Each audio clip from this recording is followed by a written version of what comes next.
সপ্তাহে কেবলমাত্র একটা দিনে কিন্তু আমরা নিরামিষ খাই, আর সেটা হচ্ছে মঙ্গলবার। সকাল সকাল স্নান সেরে বজরংবলীর পুজো করে চলে গেলাম রাইকে আনতে। বাড়ি এসে ভাবলাম অনেক দিন খিচুড়ি রান্না করি না, তাই আজ একটু গোবিন্দভোগ চাল আর মুগ ডাল আর সব শীতের সবজি দিয়ে খিচুড়ি রান্না করা যাক। যদিও এখন সারা বছরই সব রকম সবজি পাওয়া যায়, তবে শীতকালে এই ফুলকপি, বিনস, গাজর খাওয়ার যে মজা আছে সেটা না অন্য সময় আর পাওয়া যায় না। তাই একটু সবজি বেশিই দিয়েছিলাম, যেহেতু মেয়েও খাবে সেই জন্য একটু বেশি করে সবজি দিয়ে খিচুড়িটা রান্না করেছিলাম। আর ঝাল মানে গুঁড়ো লঙ্কা একদমই ইউজ করিনি, জাস্ট একটা কাঁচা লঙ্কা দিয়ে দিয়েছি।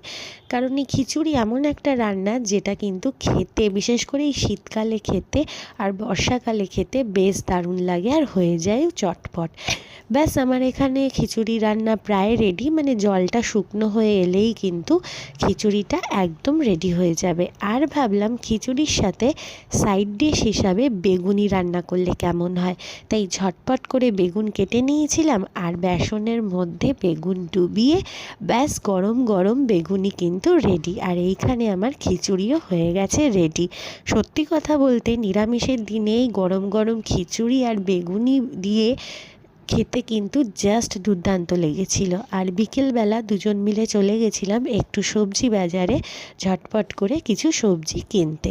তো চলো আজকের মতো ব্লগটা এইটুকুই, দেখা হবে আবার নেক্সট ব্লগে। কেমন লাগলো জানাতে ভুলো না কিন্তু।